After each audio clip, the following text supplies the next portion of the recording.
A Rádio Rio de Janeiro apresenta Memórias de um Suicida. Estudo da obra de Ivone do Amaral Pereira.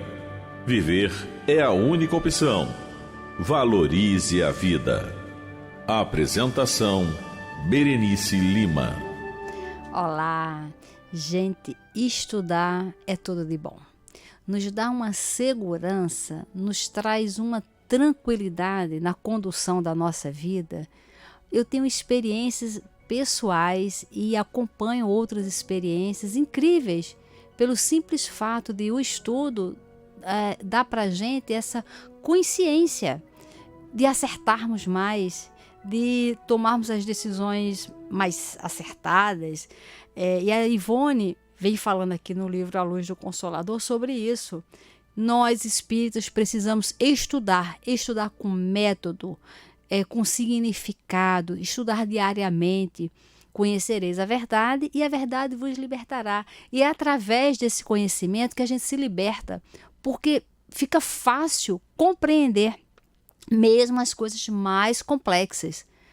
Quando se compreende, nossa, como fica melhor caminhar, como fica melhor fazer planos e principalmente como fica mais suave tomar decisões complexas. E isto, essa tranquilidade é o resultado de estudo, porque a gente se apropria dessa consciência que o conhecimento nos dá. Então ela fala bastante sobre isso. E no livro A Luz do Consolador, que é o livro que nós estamos estudando antes de entrar no estudo do livro Memórias, nós estamos no capítulo O Livro que Faltava. E Leon Denis fala que toda vez que a gente escolhe uma leitura, nós mergulhamos na mente de quem escreveu e fazemos essa parceria. E se estendendo mais, num programa de televisão, em alguma coisa de um aplicativo, numa palestra, tudo que a gente lê, ouve e se envolve, nós mergulhamos nas mentes que estão envolvidas ali. Então a gente tem que saber, tem que escolher o que a gente lê, o que a gente ouve, que programa a gente acompanha, que programa a gente assiste, para não aflorar em nós o que há de pior na gente, Assistir um programa onde vai despertar em mim o senso de juiz, que eu vou ligar e vou dizer: elimina fulano, bota fulano para fora, não gosto de fulano. Isso vai aguçar em nós justamente o contrário do que é compreender as limitações. E aí a gente vai o quê? Se encalacrando nessas tomadas de decisões e vamos com a nossa mente, vamos treinando essa mente nossa apenas para as coisas negativas. E aí agora ela vem falando do livro, que faltava, e ela diz assim: olha, nesse padrão de conceitos poderemos conviver até mesmo com Jesus. Quem não sentirá a presença do Senhor ao ler o Sermão da Montanha, a parábola do bom samaritano, o filho pródigo? Quem não se sentirá visitando-o quando Nicodemos o visitou? Quem não estará a seu lado, com Pedro, Tiago e João, ao reler o episódio da cura da filha de Jairo? Ou quando o vemos abençoar as criancinhas, acariciando-as no próprio regaço? E quem não se sentirá à mesa da ceia, reclinando sobre o peito, como João, o apóstolo adolescente, meditando sobre a peroração aos apóstolos ou sobre a oração pelos discípulos?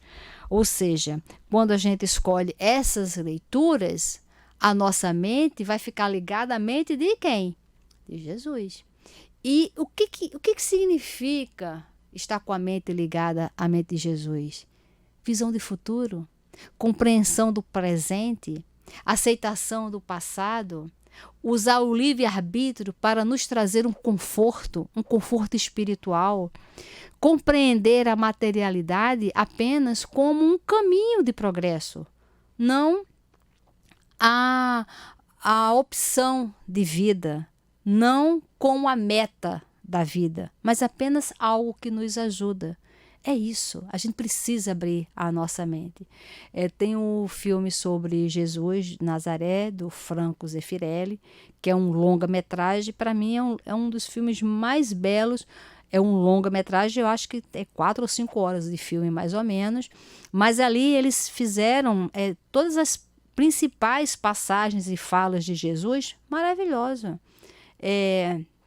Assiste, reúne os amigos para assistir esse filme, faz um almoço em casa para assistir, porque como é de um dia todo, dá para fazer um programa. O inverno está chegando aí, sabe? Reúne as pessoas, cada um leva uma coisa, aí toma um café bacana, começa a assistir, depois continua e come mais alguma coisa, depois assiste, faz um lanche, passa um dia entre amigos assistindo esse filme que vai trazer para as nossas mentes essa visão do ensinamento de Jesus, que esse ensinamento ele vai além das questões religiosas, é para que cada um viva melhor, viva bem, viva com saúde mental, com saúde espiritual. Então faça essa programação e depois você me conta. E aí ela continua falando assim, ó: tudo isso, a só leitura de alguns poucos trechos do Evangelho nos faz sentir e viver. A sugestão do grande Denis é uma realidade, e eis que acabamos de senti-la e prová-la ao lermos o belo livro que a editora FEB publicou recentemente, livro que faltava em nossa bibliografia espírita nacional e cujo conteúdo é comovente. Estímulo para quantos, na atualidade, ensaiam tarefas nos campos espíritas. Trata-se do livro Grandes Espíritas do Brasil e seu autor, ou organizador, é o dedicado espírita Zeus Vantuil, que antes já nos brindara com outro grande documentário, As Mesas Girantes do Espiritismo. Então, o Zeus Vantuil, ele tem essas obras que traz para a gente esse conteúdo. Nós precisamos saber sobre os grandes espíritas do Brasil, pessoas que representaram a doutrina, que fizeram algo, que mudaram o rumo das pessoas, que participaram ativamente da construção de um mundo melhor. Lá no nosso abrigo, nós temos um slogan, né? Quer um mundo melhor? Junte-se a nós. Então, você está nos ouvindo, você quer mudar o mundo? Quer quando voltar na próxima reencarnação, ter um mundo com saúde, saudável para te receber? A gente precisa agora fazer alguma coisa para que na próxima reencarnação a gente colha. Então, junte-se a nós. Vamos fazer alguma coisa. Vamos ajudar o despertamento das pessoas através do nosso despertamento individual. Porque é pelo exemplo que nós vamos ensinando. É pelo esforço. Vou virar santo? Que bom que vire, mas se não der ainda, vamos nos esforçando para cada dia nos tornarmos pessoas melhores. E o que é se tornar uma pessoa melhor? É a gente começar a compreender o que está à nossa volta, compreender de forma adequada, se compreender as suas limitações. Outro dia, o espírito Dr. Herman, que orienta o nosso trabalho, ele falou para um grupo que está com dificuldade de se relacionar. Ele falou, olha, cada um faça uma lista de 3 pontos positivos, não foi positivo não, de 3 pontos fortes e de 3 pontos fracos de si próprio e em relação ao outro. Isso é autoconhecimento, porque se eu sei que meu ponto fraco é X e eu me conscientizo disso e verbalizo isso, eu estou pedindo ajuda do companheiro que me ajude naquela situação onde o meu ponto fraco muitas vezes se sobressai. Mas isso é para a gente se compreender, se conhecer, compreender as dificuldades e ajudar a alavancar quem tem as dificuldades para as virtudes.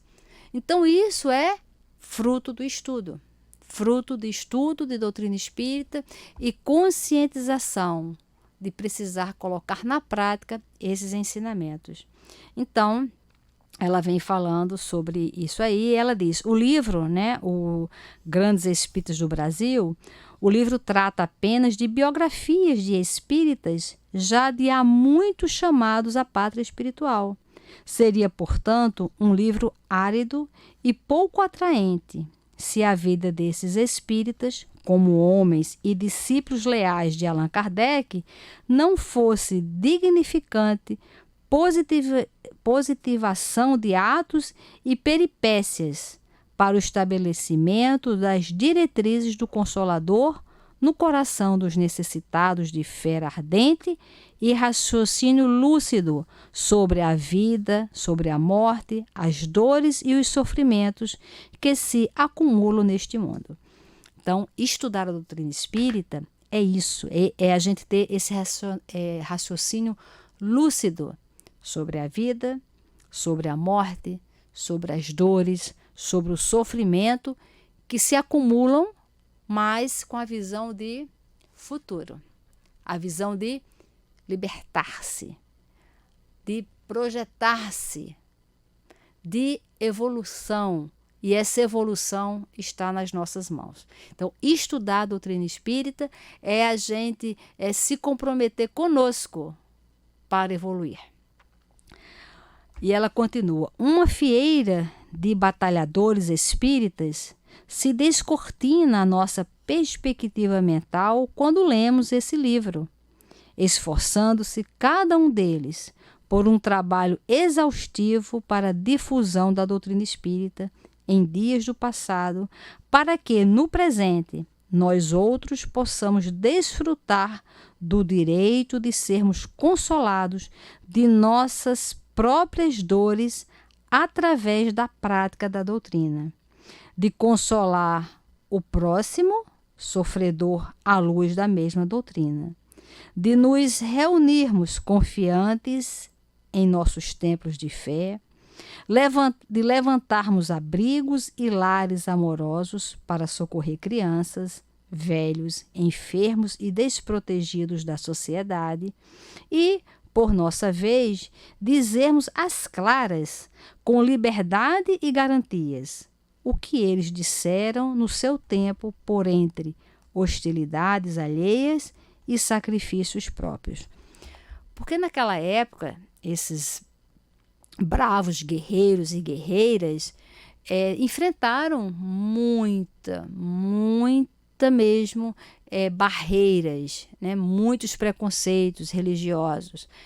O próprio Altivo, que fundou o Centro Espírita Leon Denis em Bento Ribeiro, ainda tem o livro, né, a ata registrada na polícia. Um centro espírita, para funcionar, tinha que ter permissão policial. Os seus frequentadores eram fichados na polícia e eram tidos como charlatães. Havia uma perseguição muito grande e foram pessoas que enfrentaram para que hoje a gente fale abertamente sobre a doutrina. E a gente precisa agradecer a essas pessoas do passado. Nós precisamos ler esse livro, Grandes Espíritas do Brasil, do Zeus Vantuil, que ele organizou, para a gente saber quem foi o fulano. E tem mais um detalhe. Quando a gente estuda sobre essas pessoas, e aí nós vamos ver que cada uma teve um envolvimento. Então, quando a gente tem um problema, uma dificuldade em um determinado assunto, se nós soubermos quem é o espírito que conseguiu se organizar naquele assunto, para a gente pedir ajuda. Deu para entender? E aí a gente vai lá, por exemplo, Caíba Chútil. Ele é um homem da difusão, ele é um homem da rádio, da tecnologia. Então, se nós vamos fazer um programa, se agora não tinha internet naquela época, não tinha essa tecnologia, mas se nós estamos preparando alguma coisa da divulgação da doutrina, estamos com dificuldades, né, e às vezes até dificuldades pelos nossos obsessores, vamos pedir ajuda ao mundo espiritual. A quem? Ao Caíba Schüttel, porque ele passou por isso, numa época difícil. Então, nós precisamos saber quem são os espíritas, quais os assuntos com eles que eles se envolveram, para, na hora das nossas necessidades, nós pedimos ajuda a quem tem experiência naquele determinado assunto. Leon Denis, no livro dele, ele se coloca à disposição para mentalmente chamarmos ele em matéria de estudo. E não só estudo da doutrina, até estudo profissional. Você está desenvolvendo uma tese, está fazendo uma pesquisa, está com dificuldade de entender. Vamos pedir a um filósofo, a um professor, alguém que tenha uma cabeça de professor, de visão de mundo, que melhore a vida das pessoas. Pedir ajuda, Leon Denis, me ajuda para que eu possa entender essa tese, para que eu possa compreender esse estudo. Então, saber sobre esses grandes espíritas é fazer amizade no mundo espiritual. Nós precisamos fazer amigos, tanto encarnados quanto desencarnados. Lembra que o Chico, no início da mediunidade, o Emmanuel falou, olha, antes de começarmos a fazer todo o trabalho mediúnico, de visita, das informações, de receber as pessoas, vamos primeiro visitar as pessoas no lugar mais pobre. Vamos fazer as visitas fraternas. Vamos fazer caridade. E o Chico falou, mas por quê? E o Emmanuel falou, porque você precisa de amigos no mundo espiritual. Entendeu? Então, as nossas ações não é uma ação interesseira, mas é uma ação onde a gente raciocina. Eu preciso de amigos. Amigos que me deem bons conselhos, amigos que me deem boas ideias, que me sustentem nos momentos difíceis, que me ajudem a reconhecer as alegrias, que me ajude no fortalecimento de passar pelas dores. Nós precisamos fazer amigos, tanto encarnados quanto desencarnados. E, principalmente, nós precisamos ser amigos, se doar como amigo, sem rasteiras, sem invenções, sem falcatruas, sem vexames, sem mentiras, apenas sermos amigos, né? Então, continuando aqui, uma fieira de batalhadores espíritas se descortina a nossa perspectiva mental quando lemos esse livro, esforçando-se cada um deles por um trabalho exaustivo na difusão da doutrina espírita. E a gente pensa, será que eu faço um trabalho na divulgação da doutrina espírita? Será que é exaustivo? Como é que eu divulgo a doutrina espírita? Então, que a gente estude, que a gente aprenda os casos, conheçamos os livros da doutrina, para em qualquer situação a gente oferecer esse conhecimento às pessoas. E ela continua. Então, no grupo que esse belo livro apresenta, descortinamos o afã que cada uma daquelas figuras respeitáveis desenvolvia, deixando-nos exemplos salutares.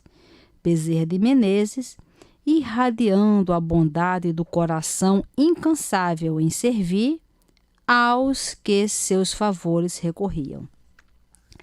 Travassos, talvez o mais sofredor dentre todos, cujas provações, sofridas cristamente, provocam as lágrimas dos nossos corações. Caíba Schüttel, ardoroso e combativo, construindo a cidadela espírita do Matão, sobre a rocha viva da fé e das suas nobres qualidades, a despeito da oposição de outras crenças, cidadela que lá está ainda, irradiando frutos bons para os necessitados de pão espiritual. Anália Franco, genial, dinâmica mulher, criando sempre instituições ao redor dos próprios passos, trazendo a impressão de que hoje, no espaço, continua criando casas maternais para a reeducação de espíritos de jovens impenitentes, e é Batuíra, lembrando a preocupação do mordomo fiel da parábola evangélica, e é Adelaide Câmara, entre parênteses, que é a aura celeste, doce e gentil, rodeada de crianças e com a cartilha nas mãos, ensinando seus pupilos a soletrar o amor nas páginas do Evangelho. E Leopoldo Cirne, o jovem mais erudito presidente, que aos 32 anos de idade assumiu o pesado cargo da direção da Casa Máter do Espiritismo do Brasil. Frederico Júnior, indo da Gávea ao Engenho de Dentro, a fim de aplicar um passe no doente que ansiosamente o aguardava. Enfim, é toda uma falange benemérita de obreiros do Cristo e discípulos de Kardec, que souberam honrar o posto que assumiram e cujos nomes e serviços prestados à causa do bem não podem ser esquecidos pelos espíritos da atualidade. Então, todas as casas espíritas precisam divulgar esse livro, né? Grandes Espíritas do Brasil, para que a gente saiba sobre as dificuldades que eles passaram, para que a gente peça ajuda para eles nos nichos, né, que eles acompanharam, que eles desenvolveram, porque são espíritos que estão oferecendo para nós amizade. Veja, nós precisamos fazer amigos. E aí ela continua: esses homens e essas mulheres, irmãos amados pelo nosso coração, deixaram aos espíritas que os sucederam o exemplo da dedicação, do trabalho e da fidelidade ao ideal superior que os engrandeceu perante si mesmo e a sociedade. Foram personagens fortes que souberam resistir aos embates do mundo, não permitindo que as ervas daninhas das infiltrações perigosas e do personalismo invadissem o campo doutrinário. Então, esse personalismo é da nossa natureza, né? Nós queremos sempre imprimir o nosso personalismo. Mas, quando vamos ler sobre eles, nos fortalece para que a gente deixe o nosso personalismo de lado. Porque isso é trabalhoso. Isso tem que ser com método, começo, meio e fim. Muitas vezes nós nem nos damos conta do tanto de personalismo que nós imprimimos na tarefa. Tem que ser do meu jeito, tem que ser com as minhas ideias. Se não for assim, eu não quero. Só que quando a gente começa a ler sobre eles, o nosso personalismo vai se diluindo, porque nós estamos mergulhados nessas mentes. Então, todo esse estudo, ele tem um objetivo. O objetivo é nos tornarmos pessoas melhores. Sempre é esse o objetivo. E funciona e dá certo, né? E aí ela fala: ler grandes espíritas do Brasil é conviver com eles, é caminhar na sua companhia, é presenciar suas dores resignadas para o resgate de um mal passado reencarnatório, e é vê-los agir na tarefa do bem a despeito das dificuldades contra as quais lutaram, aprender com eles o melhor modo de realizar as nossas próprias tarefas. E muita paz para todos. A Rádio Rio de Janeiro apresentou Memórias de um Suicida, estudo da obra de Ivone do Amaral Pereira. Viver é a única opção. Valorize a vida.